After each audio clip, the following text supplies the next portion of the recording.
cause me pain.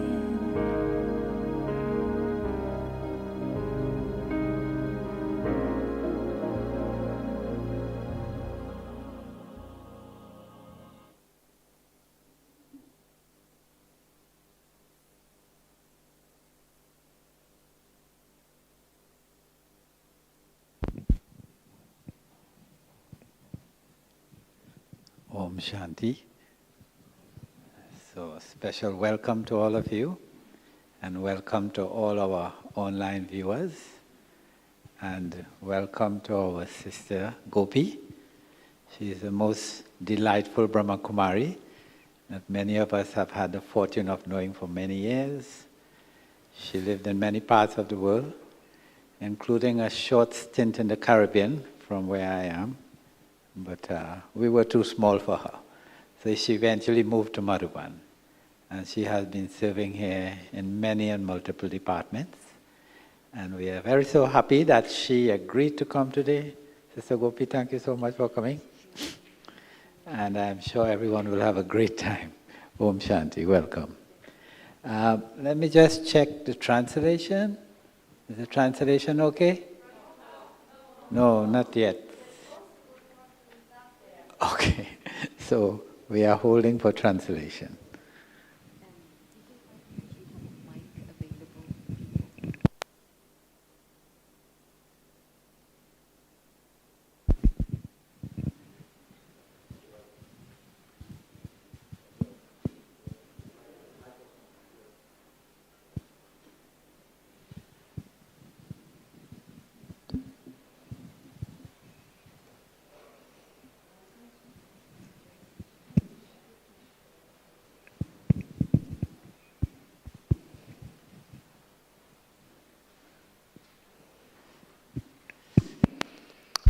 Om Shanti. They are working on the translation. Let me see.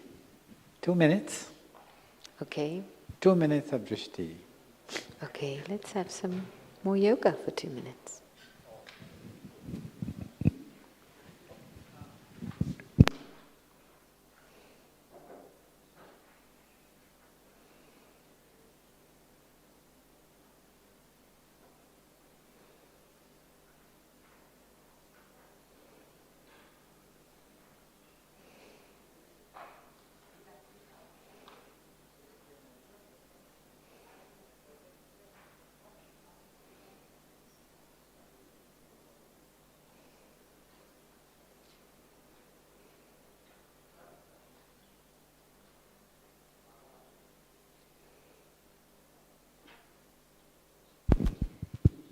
Can you do a check on the translation?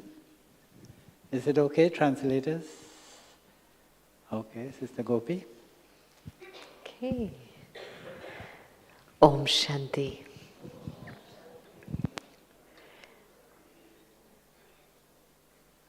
Is everybody okay? Yes? Okay, good, good. So this afternoon's topic, experiencing the deity and worthy of worship form.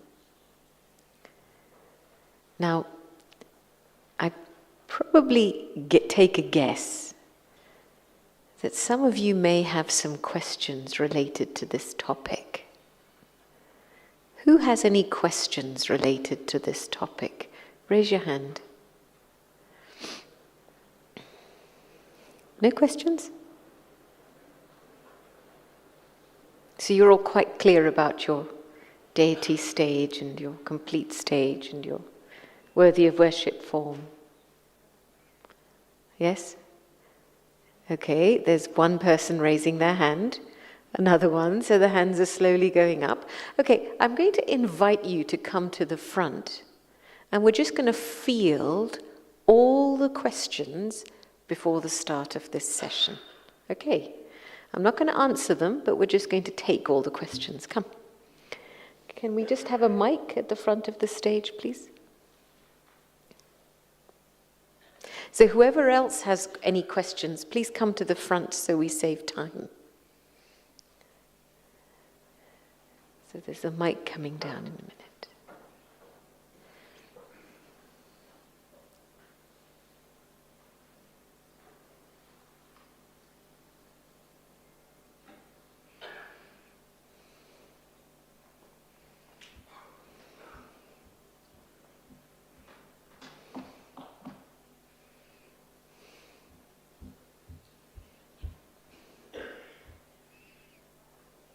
think it works. Ah, okay. Okay. Yes? Yeah. Does it work? Yeah. Yes. The question is, I would like to be able to feel the difference in the stages. How does it feel inside? It's not a technical question, but it's an experience. Okay. Difference in experience. Okay.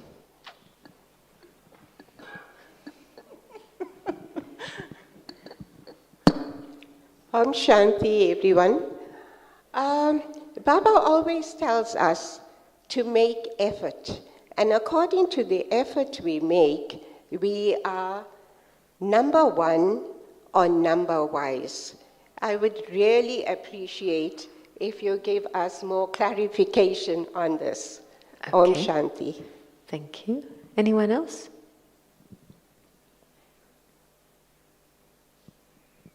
Are you just shy? Huh? Thank you. Yes. You know, I remember many years ago, I was traveling, I think, somewhere in the Philippines. And there was a brother. I was at a center, and the topic was the complete stage. And the brother started to interview me by saying, "Oh, sister, I feel like my complete stage is very far away." And I remember listening to him, and it struck me, and I thought, don't think like that. Because even having that thought makes it feel far away. It's a little bit like knowing that your destination is just here. But you know how when there's a traffic jam, even a destination that's 30 seconds away can take 20 minutes, half an hour, because you're stuck in a traffic jam. And so, for me, the first place to begin is about proximity. This stage is not far away. It's a switch away. And I guess when we fall into the mindset of rational thought processes, analytical thought processes, we then put a lot of thoughts and questions in between what is something that is a very deep part of who we already are. I remember one time, I don't know where it was, but Daddy Janki was giving drishti to a small group of us. And when her drishti landed on me, I literally felt as if she was pulling the deity out of me. And I thought, wouldn't it be so beautiful for us to have that kind of vision for each other? Where our drishti literally pulls out the deity in another. Now, experiencing these stages is less about a visualization process, which can sometimes be an artificial exercise, but it's more about being honest with the self and making an assessment of my capacity, because it is a very elevated stage that is powered by very pure energy. And for me as a person, being able to make an assessment, and not even an assessment analytically, but reflection on, well, to what extent have I built that capacity to be powered by pure energy? Because there's a difference between worthy of praise and worthy of worship. Yes, we use different words, the deity form, the worthy of worship form. they're actually one and the same, but with a different shade. And I'll go into that a little bit more. But the moment we recognize Baba, I'm a child of the Supreme, and I experience the fortune of belonging to God, I automatically become worthy of praise. Because the sustenance that God gives me makes me worthy of praise. But to be worthy of worship is a different level. Because that requires 4 things, an effort of 4 things in all 4 subjects: Gyan, Yoga, Dharana, Seva. And the effort it requires is purity, cleanliness, truthfulness, and honesty. This is the game in Sangam Yoga.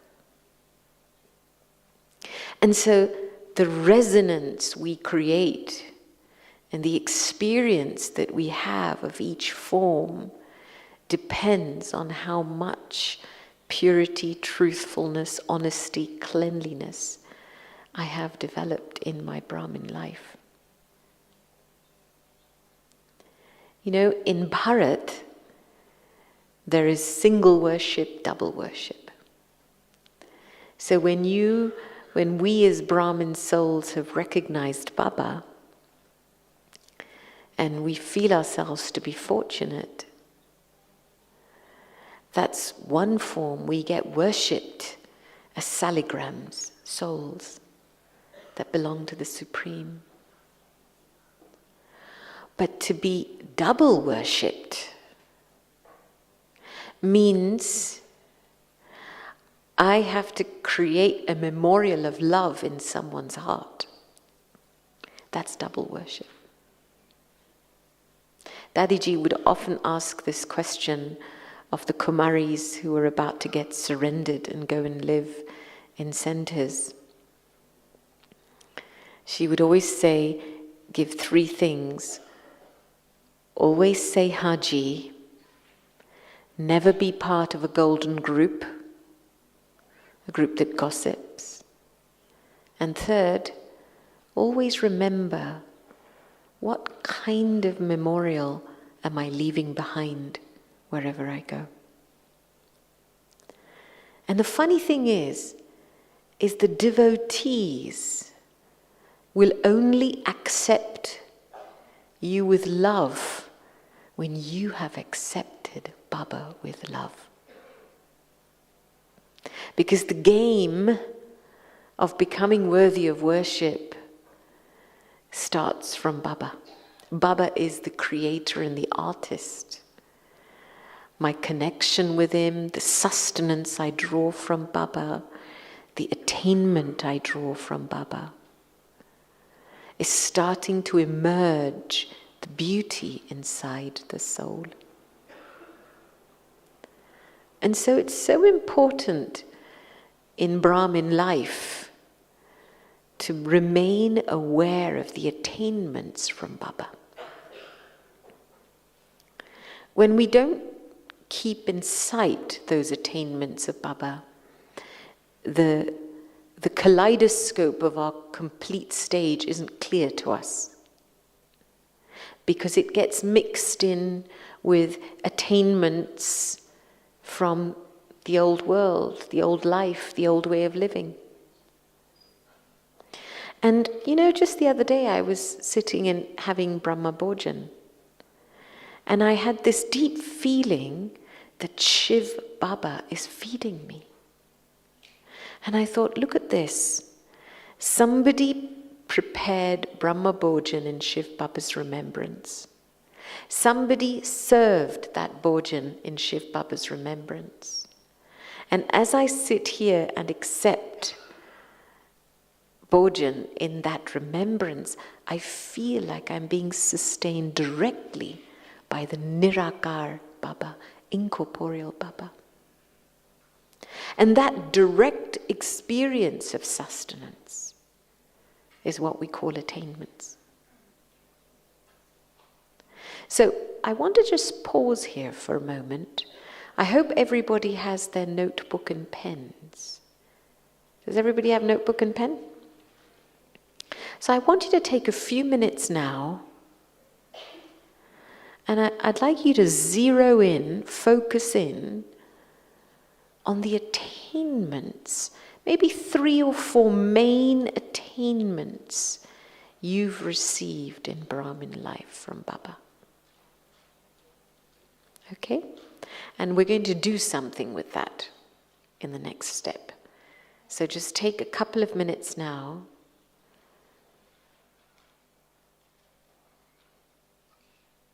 Open your heart and observe your Brahmin life and just capture some of the core attainments you've received from Baba.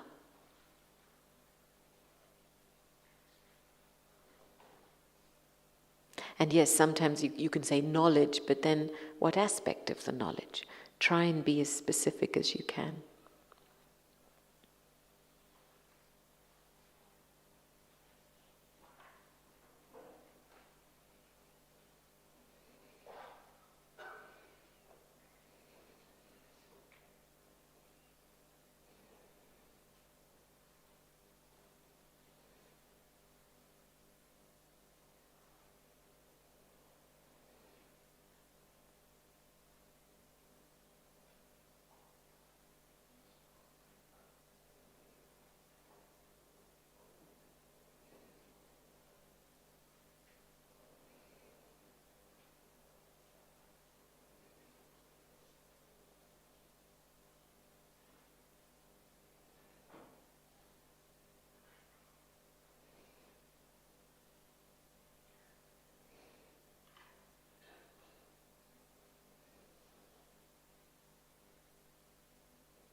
Okay, now, out of the attainments you've written, I'd like you to take a blank piece of paper in your notebook and write out a blessing based on those attainments. So the blessing should begin with, "You are a soul who... ... Okay? So take a blank piece of paper and capture those attainments in the form of a blessing.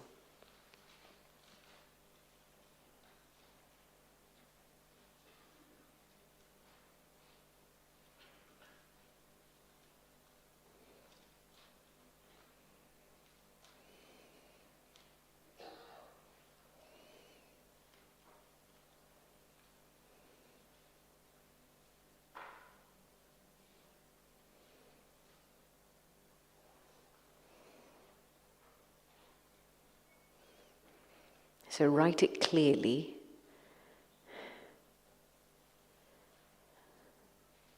Nice big letters.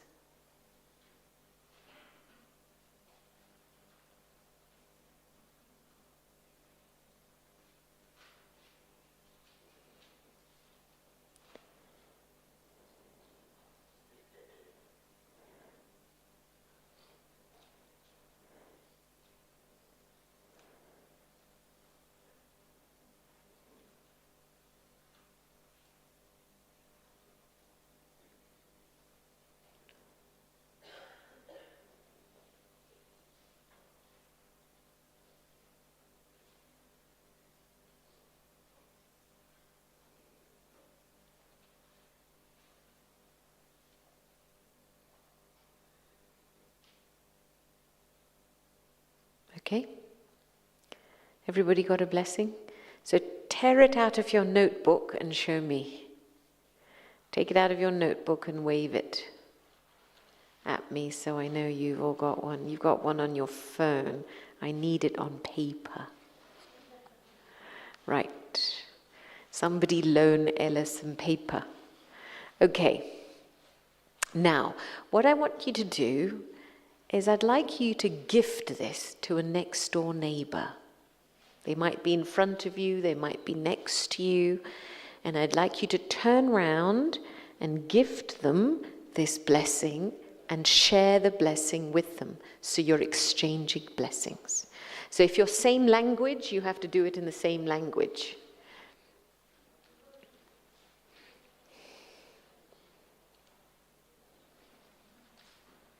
So brothers here, you're going to have to make some effort to reach out to the nearest person next to you and exchange your blessing.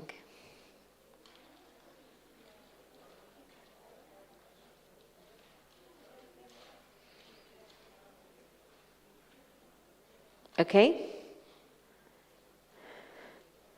Everybody should have a different blessing in their hands. Yes? Can you raise your hands? Because it's not going to work if you don't. Right.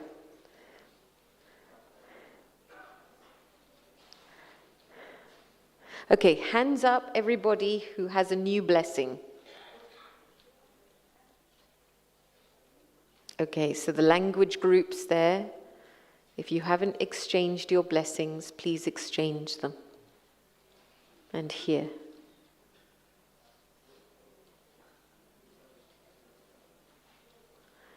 Is this Polish, this group here?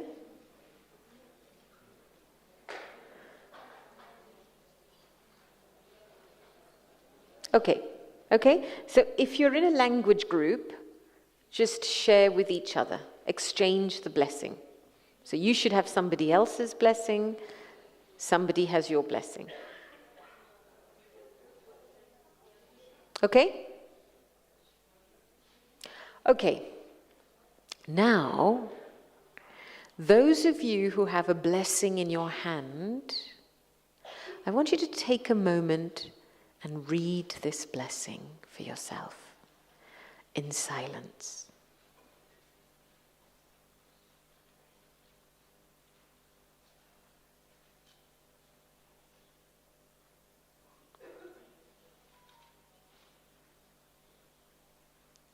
According to the drama, this gift arrived in your hands. So I have a question for you.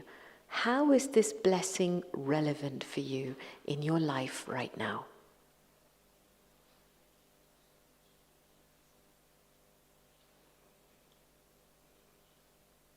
So just reflect on this question. Reading this blessing, how is this relevant for you in your life right now?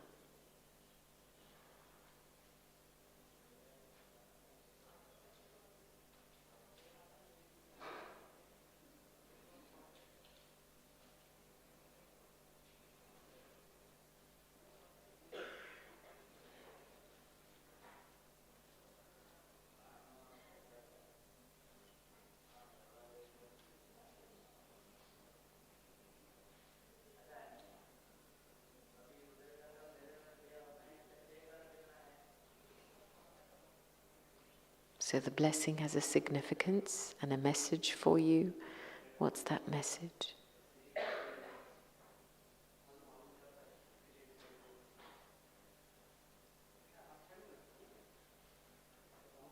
Okay, now can I just ask you to stand up if you can? Yeah, just stand up. Keep your headphones on, those who have translation, if possible. And I would like you to find somebody, not the person who gave you the blessing, not that person, somebody else. I'd like you to just find somebody near you and just share what blessing you got and how you feel it's significant for you right now in your Brahmin life. So if you're in the same language group, you'll have to stay amongst each other, but find a different person.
Okay, so you've got 1 minute each.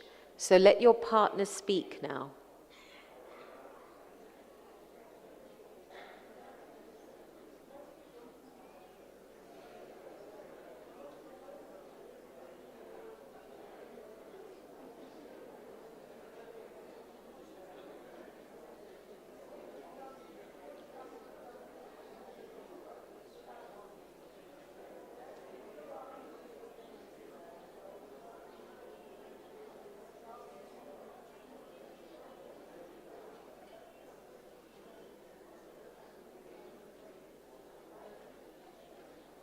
Okay.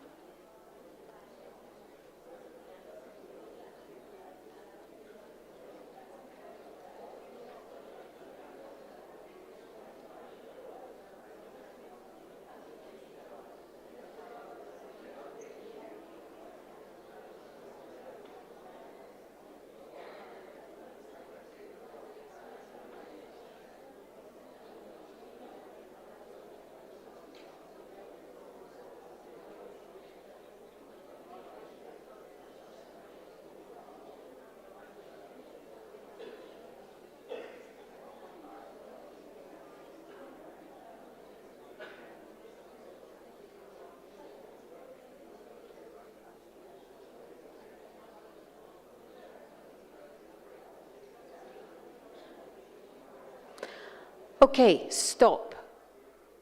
Wherever you are, just stay standing for a moment, and I'd like you to just become the embodiment of that blessing in silence.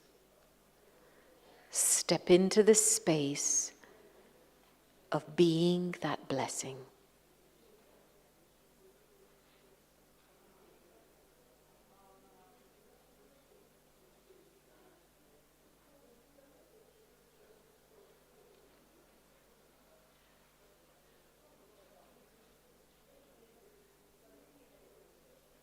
Allow the feeling of that blessing to permeate through your very being.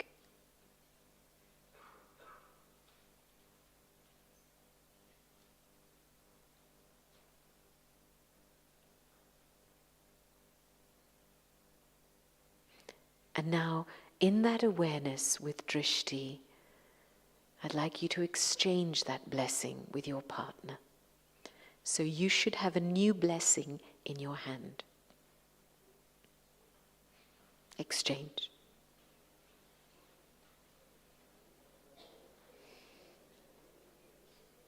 Okay, now you can sit down.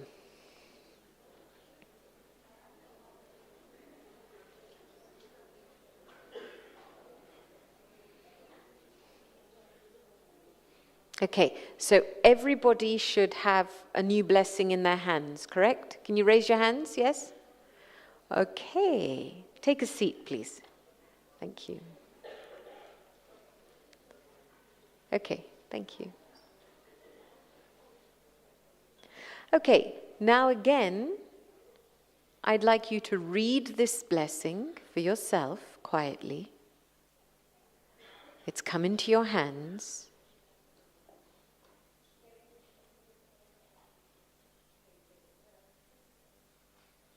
And just feel this blessing.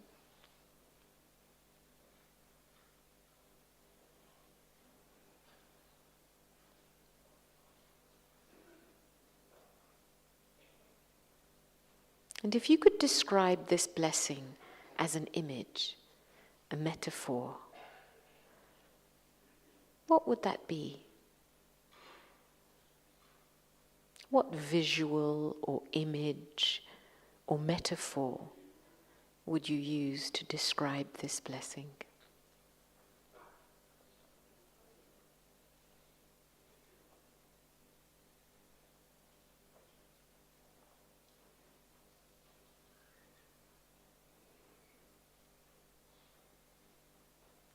And I'd like you to take 1 minute and draw it in your notebooks. We're going to be doing a lot of art in the Golden Age, so we're going to practice from now. So look at the blessing. What image comes to mind as you read this blessing?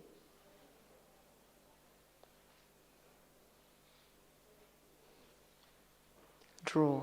We're not going to publish it on the front page of the daily newspaper.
You can describe the image if you can't draw it. Take a shot.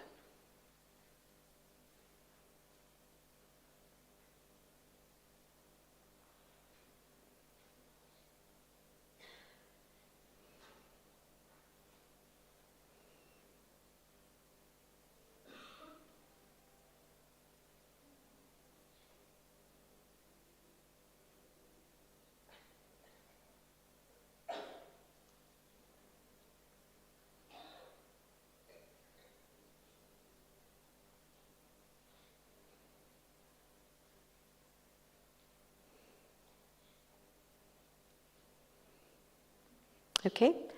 Everybody has an image? Yes? Okay. 1/2 minute silence, and let yourself be an embodiment of this blessing in your hand.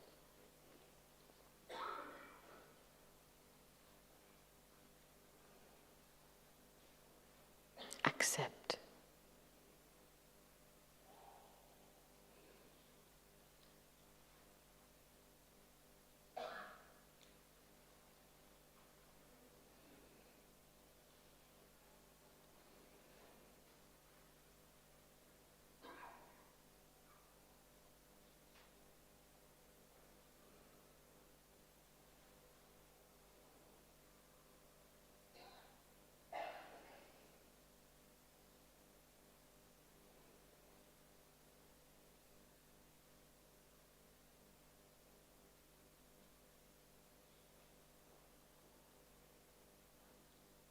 Now, in the awareness of this blessing, I'd like you to stand up and exchange it for the last time with a completely different person. So you'll need to stand up, find somebody else, and exchange it with them with drishti.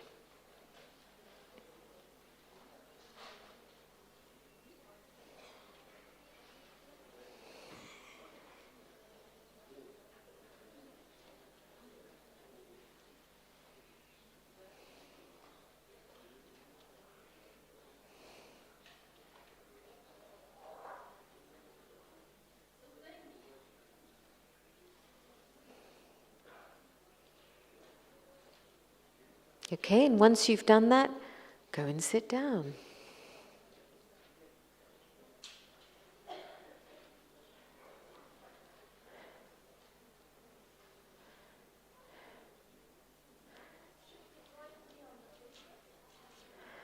Preferably not, because you're exchanging blessings, but it's okay. It's fine. Okay.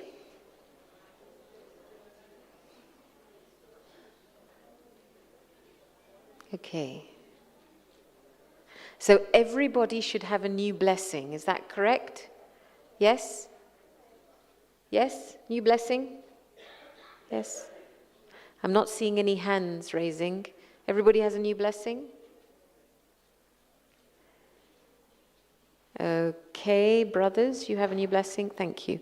Okay, last question. With this new blessing that you have in your hand, if you were to do one thing to make it practical in your life, what would that one thing be? So read this blessing,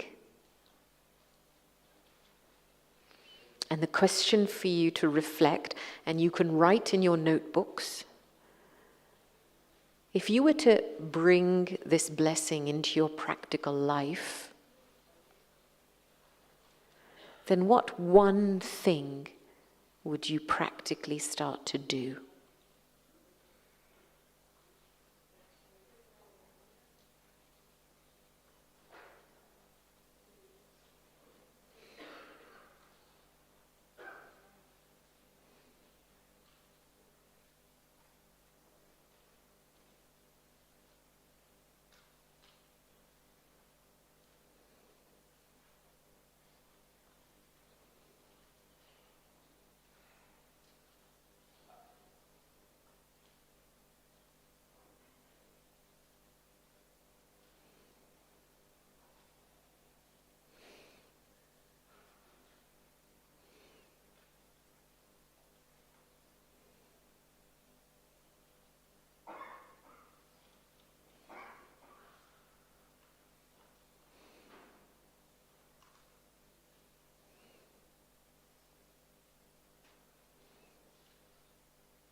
So if you were to bring this blessing into your life, what one thing would you practically start to do?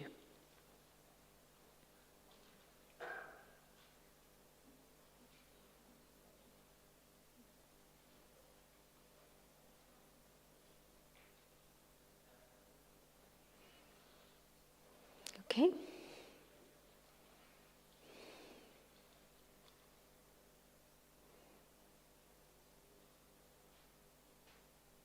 Okay, now I'd like you to talk out loud, pretend that it's only me and you in the room, and I'd just like you to talk out loud in your own language what one thing that you would do practically to make this blessing practical in your life. Okay, so everybody will be talking at once, it's not a problem, but just talk it out loud to me. I'm listening. Go.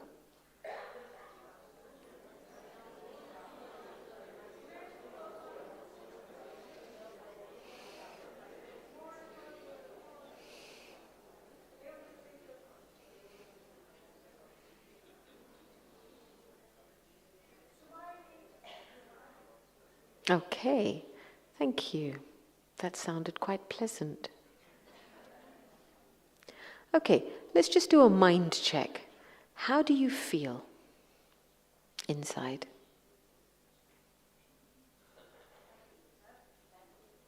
Happy. Who feels happy? Raise your hand. Happy. How else do you feel inside? Light. Who feels light? Raise your hand. Okay. What else do you feel inside?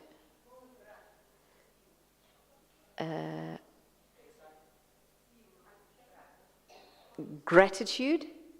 I can't translate Russian, so I don't. Sorry?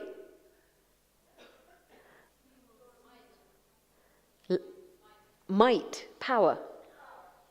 Power. Okay. Who feels power? Raise your hand. Okay. Anyone else? Any other words?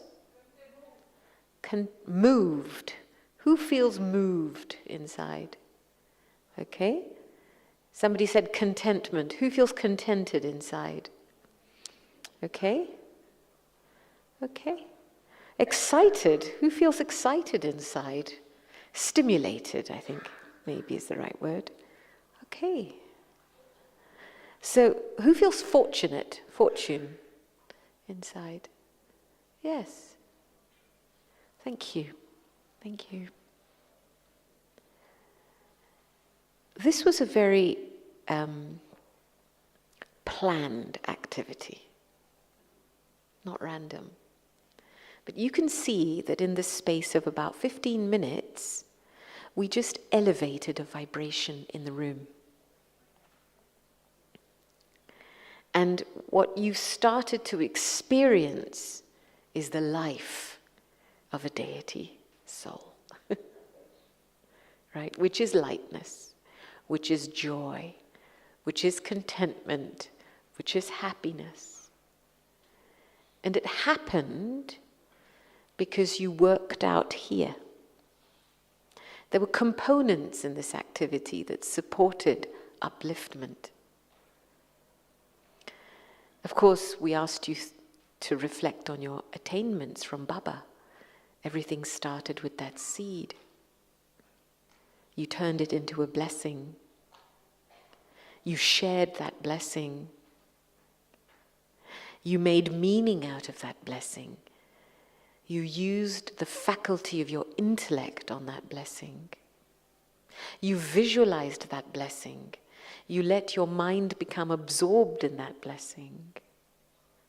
And then you activated your sanskars on that blessing. You spoke out, made a commitment to what you were going to do to make that blessing practical. So one of the first steps, and this is a foundational step in Brahmin life, that we can sometimes not give enough time to, that the deity stage is already fixed. But to unlock the deity stage, I need to become a self-sovereign. I need to become a master of my senses, especially my subtle senses, my mind, my intellect, and my sanskars. And when Baba comes, and we're like in Brahmin life, we've come, this is the 83rd body with its karmic accounts, nature, etc. And then we recognize Baba. And in that love, we're reborn again. Because the 84th birth is a subtle birth. And it's a birth of what we receive from Baba, knowledge, power, virtues, and every thought that Baba gives us that starts to create a culture of non-violence, a culture of elevated exchange with each other. And so the more I remember Baba, because everything is in Baba, the blueprint for the new world, the vision of my complete stage is in Baba, the more I sincerely and lovingly from the heart remember Baba, I open that subtle dimension up for me. I live my 84th birth with royalty, with joy, with blessings, feeling blessed, feeling light, feeling sustained. This is the line of how things begin. Now, it's very interesting. It was perhaps in the 80s, and I looked this Murli up today because I wanted to be very clear on what Baba had said, that this whole journey of becoming a deity, of course, starts with accepting myself as a Brahmin and the effort that a Brahmin has to make, right? This is the age for becoming pure. Now, purity in Sangam Yuga doesn't necessarily mean perfection. But purity in Sangam Yuga means cleanliness, means honesty, means being the same inside and out. It means authenticity. And as I've journeyed with purity in my Brahmin life, I really feel myself becoming cleaner and closer to Baba. And the more the power of purity increases inside, the more silence increases very naturally. Because as part of becoming pure, before we can become merciful, which is one of the key traits if you want to become a deity that's worthy of worship, before becoming merciful, it's really important to first of all understand yourself. Self-understanding, where you're able to go beyond the sounds of many different feelings in the heart.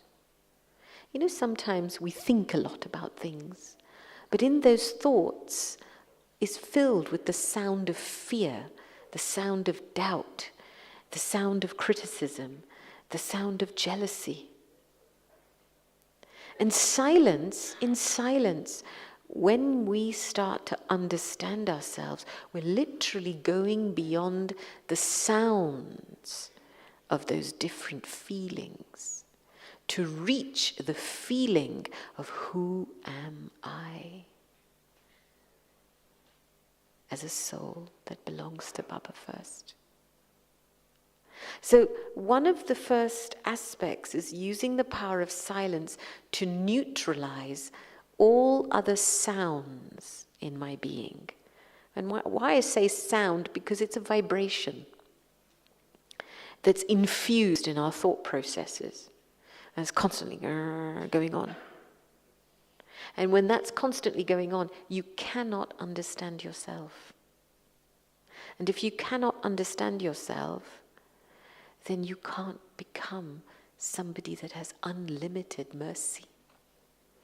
You might have mercy for one or two people, but altruistic mercy is an attitude.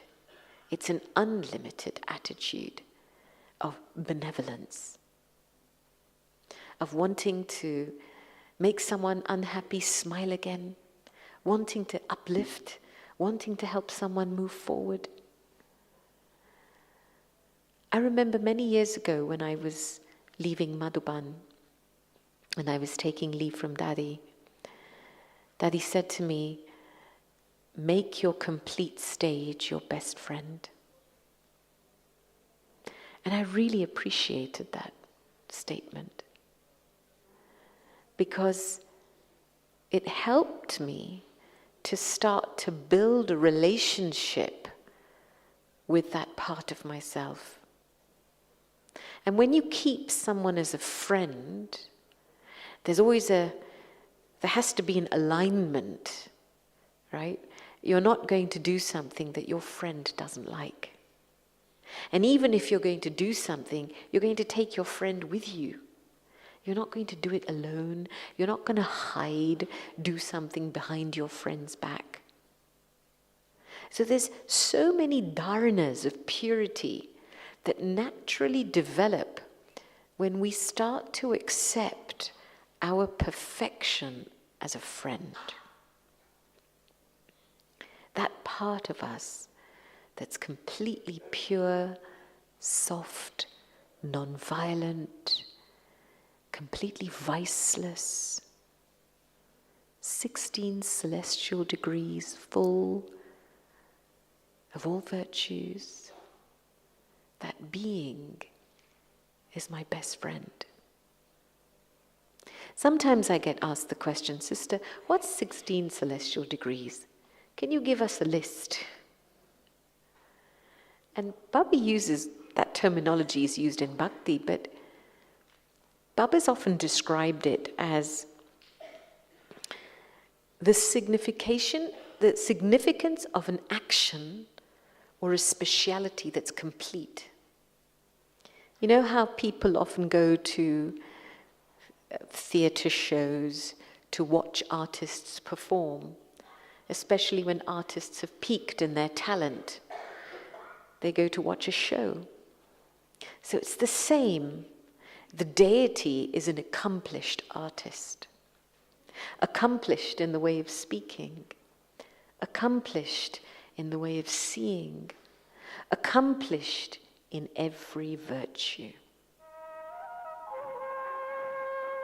So let's take a moment now and step down from Paramdham into that deity form. योगी बनो ज्ञानी बनो योगी जीवन है प्यारा काम क्रोध मद लोभ मोह वश आज है सब मोहताज योग लगा कर पाप मिटा ले स्वर्ग सजा ले तू आज काम क्रोध मद लोभ मोह वश आज है सब मोहताज योग लगा कर पाप मिटा ले स्वर्ग सजा ले तू आज जन्म जन्म की प्यास बुझा ले पावन बन सरकार योगी बनो ज्ञानी बनो योगी जीवन है प्यारा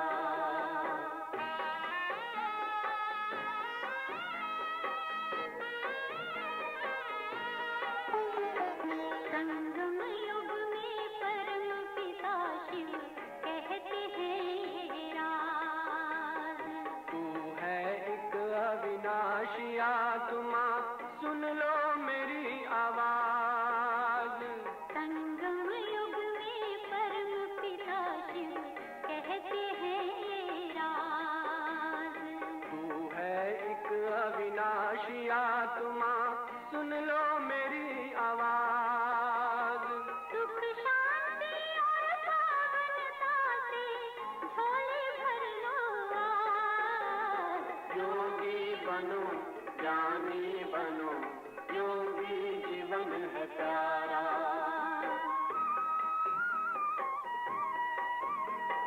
परम धाम से आए हैं शिव ब्रह्मा तन आधार मुक्ति और जीवन मुक्ति का जन्म सिद्ध अधिकार परम धाम से आए हैं शिव ब्रह्मा तन आधार मुक्ति और जीवन मुक्ति का जन्म सिद्ध अधिकार चलना है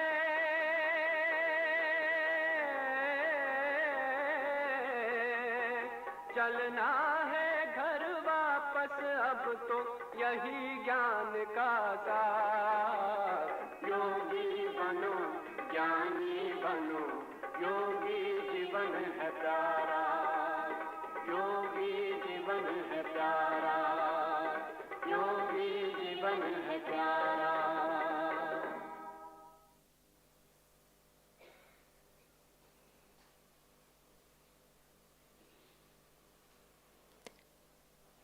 So often for myself, I describe this as a perfect act of love. You know, the deities are often worshipped whilst they're being bathed, whilst they're sleeping, whilst they're eating, and all of that is a memorial of our perfect acts of love done in Baba's remembrance now. It's when what I feel, what I think, and what I do is one. That's what creates an accomplishment, a talent, a speciality. And then eventually, as I add up, I accumulate and become 16 celestial degrees full.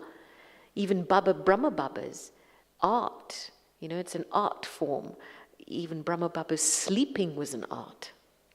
Baba would sometimes go around at night and check and look at the children. How are they sleeping? Because it's a very subtle preparation to become pure. It's not gross. Everything is subtle preparation. It's the preparation of intention, of feeling, of attitude, of vision. And you will have experienced that normally in your day-to-day life, as you're walking around, you look at each other with an ordinary vision, right? But the moment you start to be aware of your attainments and you experience them as a blessing, and then you look at someone, it's a completely different drishti. That's why the Brahmin family is what I call finishing school. You know what finishing school is? It's when you get polished to become perfect. So this is a playground in which we can experiment with our divinity. We're literally experimenting with being one in ourselves and one with each other. So, you know, the deity form will emerge, it will work for you, but there has to be an exercise. The awareness of the power that you receive from Baba has to be held and exercised amongst us. That's why one of the first qualifications of a deity, especially love deity, is mercy. And today's Murli, Baba spoke a lot about mercy, real true mercy linked to knowledge and understanding. It's not false mercy that's pulled from the heartstrings of your attachment that wants to go and rescue somebody out of their karmic account. But real mercy is an altruistic feeling and merciful thoughts, right? So if somebody's done something wrong, what's a merciful thought? What's a merciful thought? Sorry? It's okay. Sorry? Forgive. What's a merciful thought at that time? Sorry? I can't hear that. You're learning, someone's learning. A merciful thought has nothing hard in it or judgmental in it. When someone's cultivating mercy, they let go of opinions. Imagine living with somebody for many years, but never formulating an opinion about them. That's what the deities, we did that for 2,500 years as deities. We lived with each other, but we didn't form any opinions about each other. So the capacity of mercy in our thoughts and in our feelings means that my eye is always on protecting the dignity of another and seeking to uplift. Right? Not to rescue or save, which is different, which is often ego-based, but seeking to uplift. And you know, merciful souls, people will feel themselves. They'll feel a part of themselves, a true part of themselves. They'll feel understood by someone who has mercy. You know, they'll feel at peace in their company. And most of all, they will not feel judged. Because judgment is the biggest barrier to mercy. Receiving Baba's mercy for us and sharing mercy, being merciful in our relationship with others. So this is a practice. It means stop all opinions. Who cares about your opinions anyway? Right? The second, which is mercy and benevolence, are synonymous, right? They are the foundation of becoming a deity and a worthy of worship soul. Is that such a soul, because living with the daddies, I remember Daddy Janki making this statement one time in class, and she said, I have the aim to remove anyone's sorrow who comes in front of me. I thought, wow. And she kept that aim, and she qualified herself for that aim. Daddy, from the age of 59 or 60 till the age of 104, toured the globe, I think 1.5 times, and met every kind of individual possible, from every kind of background and culture possible. Those who were accepting and those who were rejecting. And yet, even those who rejected her, Dadi's reply would be, I'm going to kill you with my good wishes. So, a soul who under all circumstances will never accept sorrow as a reality. If you are holding on to any sorrow now as a little comfort zone or a little pocket, then you will feel your deity form to be very distant, because sorrow and deity don't go together. So whatever that magic key you need to adopt to remove someone's sorrow, it starts with a beautiful aim, because it's such an underground thing, It's not an obvious thing where you're ha ha, he making someone smile, but even sending a good wish somewhere. If someone's struggling with something, and but just giving that extra time to send some sakash. Brahma Baba would do that when the children were sick. He would stay up at night and he would send sakash. That extra little help, that it's not obvious, and nobody needs to know that it's coming from you. Even if something happens, you distract someone, make them smile, make them dance, anything to make someone light and to help someone move on. Yeah, this is not rocket science, but it's a deep attitude of non-violence and of protecting the sacred dignity of every soul. And then, such a soul, if I look at the daddies, and I'm scanning all the daddies because they're all in front of me up there. If you turn around and look behind you, you'll see all the main daddies and their photos up there. So they're all giving me nice drishti from up there. And if I see one thing common in all of them, it's simplicity. Very simple, but yet very elevated in their dharnas. An elevated dharna is a dharna of non-violence. I remember Pardadi, Dadi Nirmal Shanta, Brahma Baba's daughter, and Rukmini Ben, it was her personal assistant.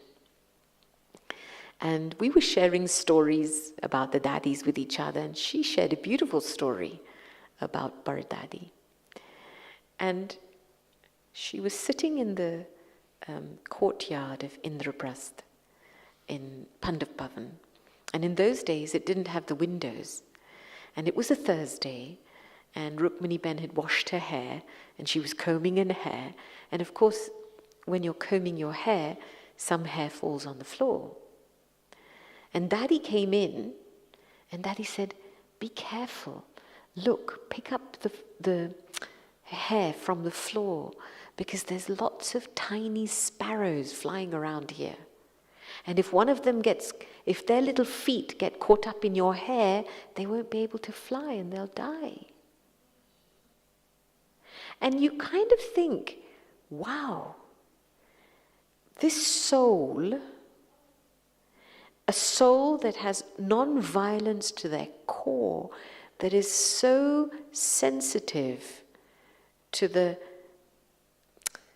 dignity of every soul and every animal and every thing and every particle, that even a piece of hair on the floor will damage. So when we say elevated, this is what I mean by elevated. It has a very deep refinedness to it, where the attention to detail, not as a perfectionist because you want something to look good, but because you want every soul to experience freedom and happiness. So you will go that extra mile. You will clean up after you. You will provide a space that will help another to experience that. And that's so deeply linked to our core purity, core personality of purity, right? Because purity is synonymous with non-violence. And then the other similarity I see, and the experience I've had personally with the daddies, is an unshakable and immovable stage. It doesn't matter what happens. It doesn't matter how many complaints are thrown at them. It doesn't matter how many disturbing situations come. Unshakable, immovable in their faith in Baba. You know, sometimes because we're so trapped by the opinion of human society and of what others think of us, that we don't anchor in the faith that Baba has in us. And an idol in a temple is unshakable and immovable. It doesn't matter what kind of bhagat devotee comes in front of that idol. Whether they're crying, whether they're shouting, whether they're praising, whether they're complaining, the idol remains unshakable and immovable. So these are capacities that have to be exercised to eventually go from the fluctuation of this to the elevated stage of perfection. And you know, one of the common threads I've witnessed is that their thoughts and words are like blessings for others. Because there's so much pure feelings, they don't have anything anti in their heart for another soul. Because you can say today, okay, I can give good wishes to this soul, but not this soul. Why? Because this soul said something to me, and you create a little bit of an anti-attitude, an anti-feeling towards that soul. It's like a drop of poison in your feelings. Do you think your good wishes for that soul is going to reach them? No. Because even if a glass of nectar has one drop of poison in it, it's all poison. I remember asking Sister Mohini last week when we were having a discussion on Avyakti Parivar that, you know, sometimes in our relationships things go wrong. We maybe, you know, there's a conflict or a difference of opinion. Somebody said something, I felt upset. Or somebody's not speaking to us. So what should we do? Should we try and reconcile through words? Should we try and talk it out? Explain my point of view, understand their point of view, analyze it? And she was saying, in essence, that no, before you do any of that, the first thing you have to do is clean your mind and intellect and your feelings towards that person. Words are a secondary step. But when you really clean your faculties, your mental attitude, your intellect, your drishti, and clean your feelings toward that person, then an opportunity will open up. If anything needs to be said, it can be said. And even if it's not said, because you've changed your feelings, you can talk about the weather and they'll still feel good vibrations from you. Because the past is the past, when you've cleaned your feelings. So the work of being pure, clean, truthful, honest, that's the effort to be worthy of worship now. And that effort now gives you a place in everybody's heart with so much love. When people remember you, they light an incense stick of good wishes for you. And so, you know, we sometimes tend to be isolated in our efforts and in our lives, thinking, oh, who's seeing me? I'm just going to make my own effort. But your effort is deeply connected because it's creating a wave. Your effort is creating a vibration that is going to help another move forward. And so never feel that you're alone in your effort making. Oh, well, they're not doing it, so I can't do it. It begins just with one wave. And that's why they say, you know, the butterfly wing flaps its wing on one side of the planet, creates a tsunami on the other side. And that's how powerful the process of transformation is. And I think lastly, one of the things that supports becoming merciful and benevolent is you need to have the courage to imbibe specialities.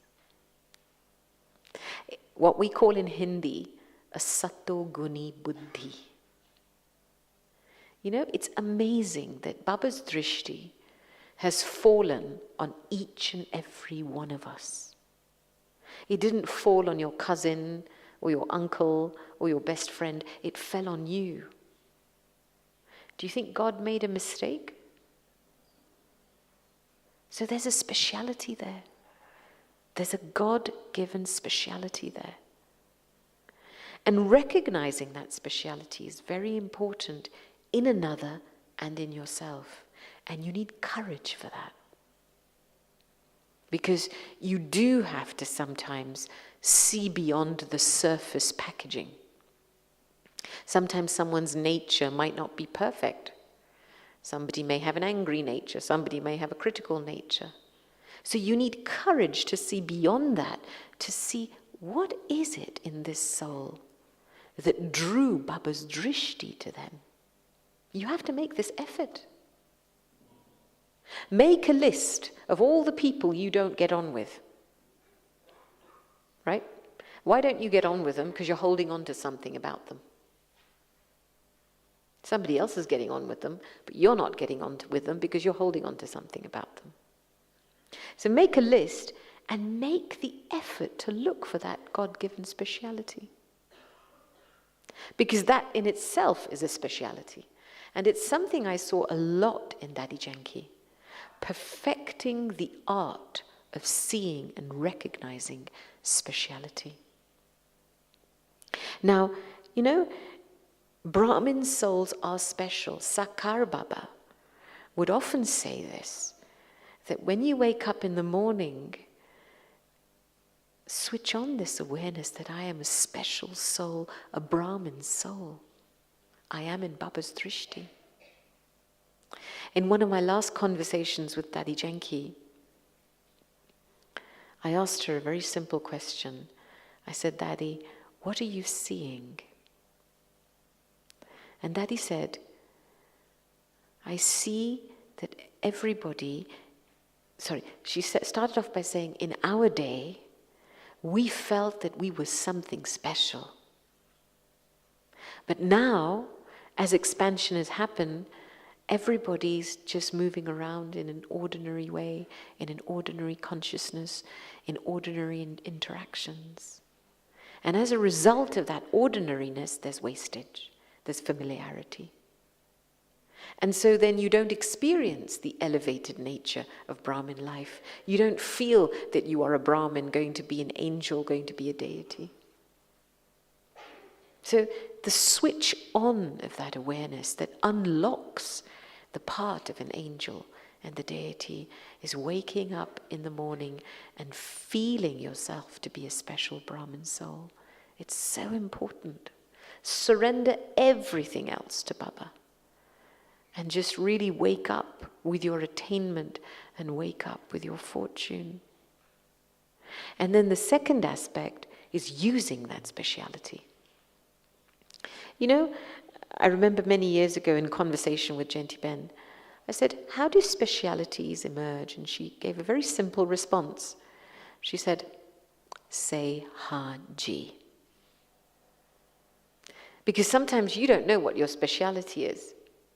But when drama opens up opportunities in front of you, and you say yes, and you're open to learning and accepting and growing, then what is true and what is real inside you emerges. And that sense of speciality brings you closer to Baba, right?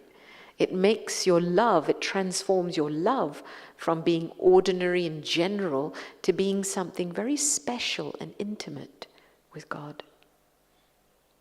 And that's when you can really start enjoying Sangam Yoga. So sometimes, you have to kind of, using the speciality, it's like sowing a seed in the ground. You have to act in that consciousness. And so then that speciality comes, brings fruit, a tree grows, but then you also have to be careful. Because what comes to eat the little sapling as it's growing? Birds, right? And it's the consciousness of I. Oh, I've done this. Oh, this is my speciality. So all of these things come to eat the fruit of what you've created. So at a very deep level, it's very interesting. I asked you to... sorry, let me finish that sentence. At a very deep level, releasing ownership of everything is important. Nothing is mine. Nothing. Now, what's really interesting is that when I asked all of you to stand up, this hall is full of chairs, empty chairs. Well, there's half full. But when I asked you to stand up and then talk and walk and move around, you did. And then when I asked you to sit down, where did you go? Where did you go? Exactly to that same chair, 3 rows back or 3 chairs in, exactly to that same seat. Right? Because you've been sitting there for half an hour. So it's a comfort zone. Even though on either side of you there's empty seats.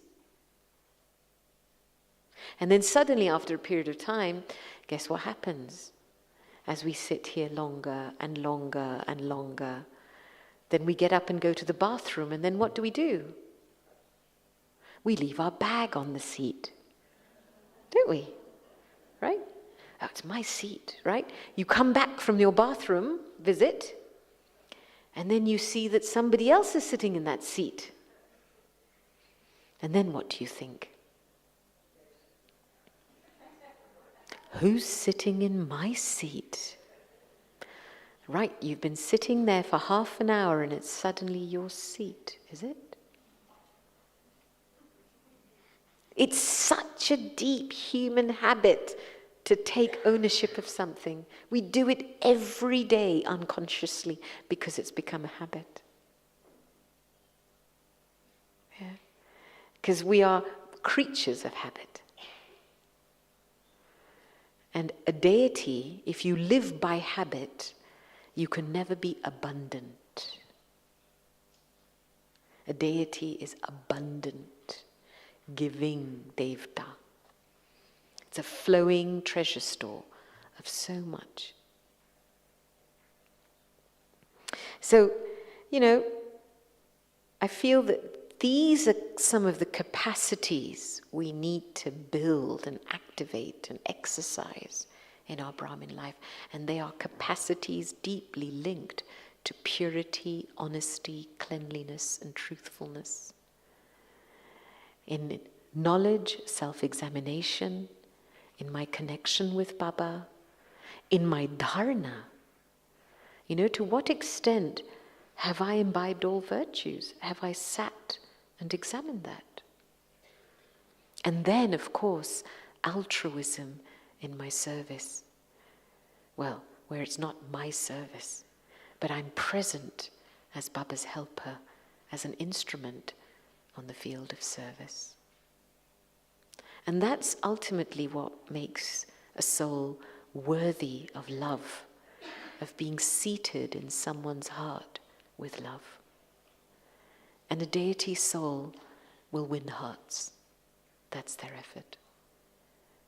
Doesn't matter what happens, they will find a way to win someone's heart.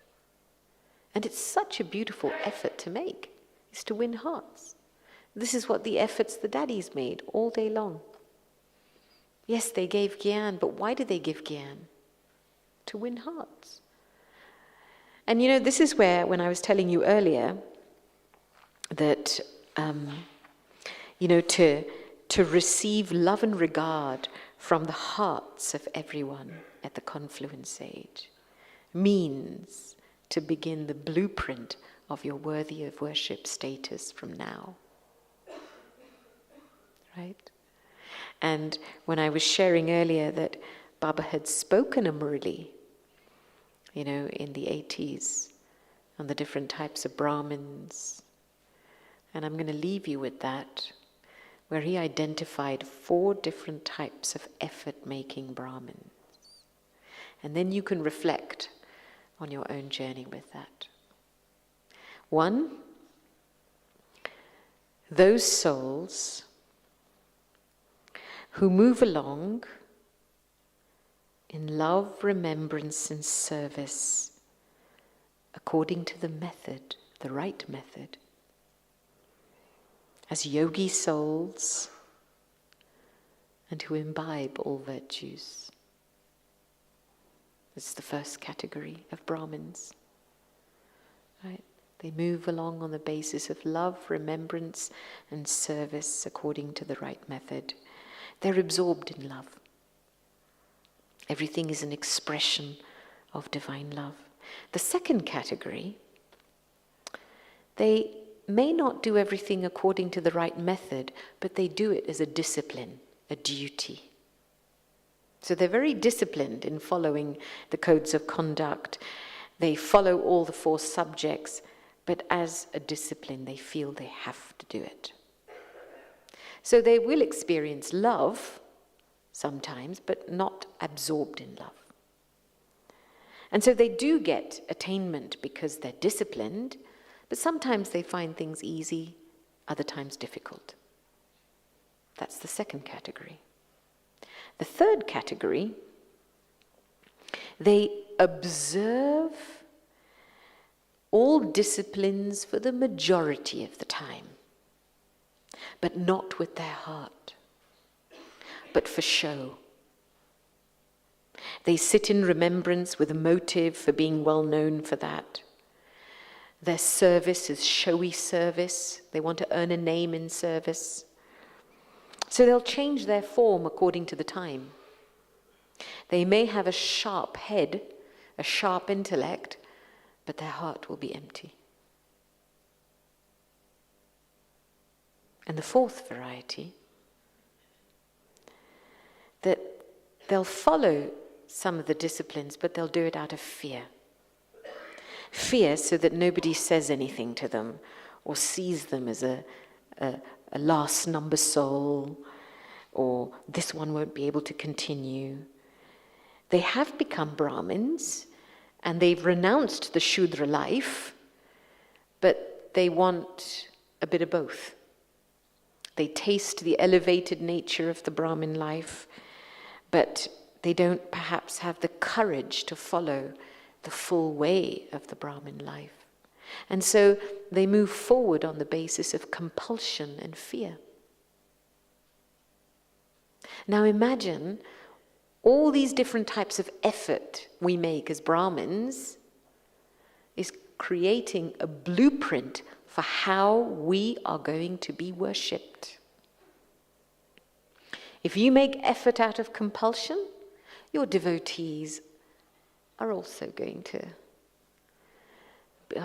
well, we have to go to the temple and worship this one, right? Your devotees will also worship out of fear. So each one has to kind of look at their journey. We might oscillate from 1 to 2 to 3 to 4.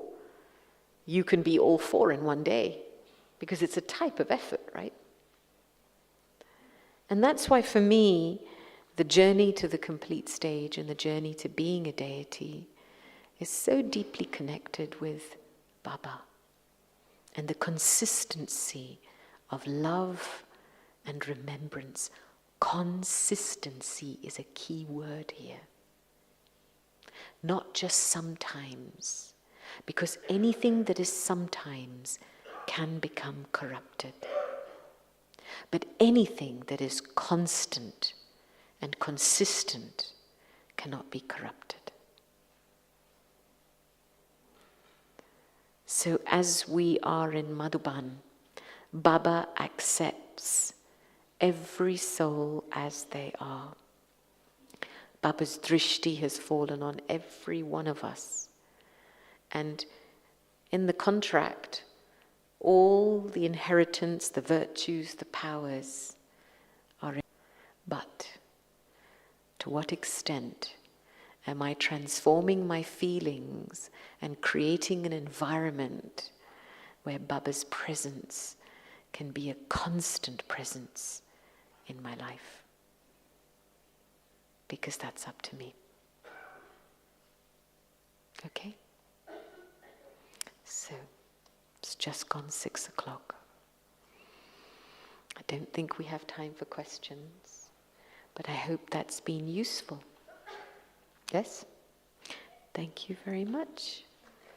So let's have a few moments with Baba.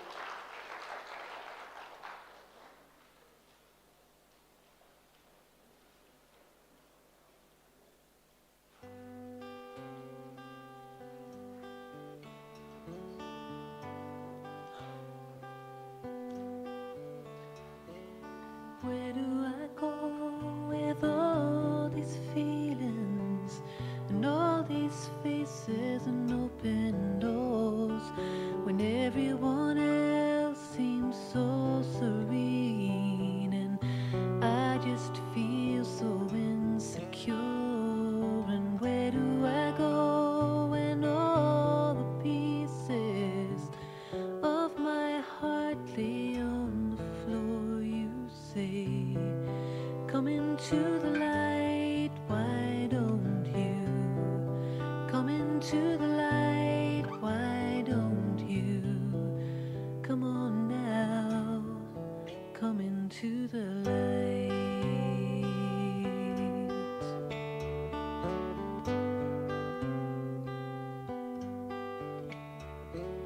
Where do I go with all these memories and all these bags filled up with shame?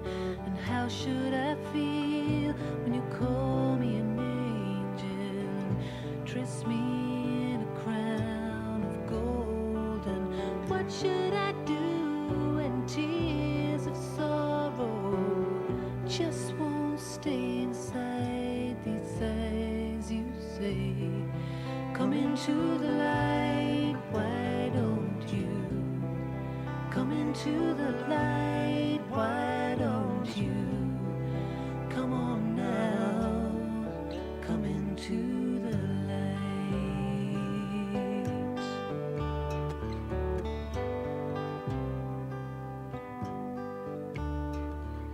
What should I do when a gentle-headed reaches out to take my own? And how should I feel when tears of joy, they just won't stay inside these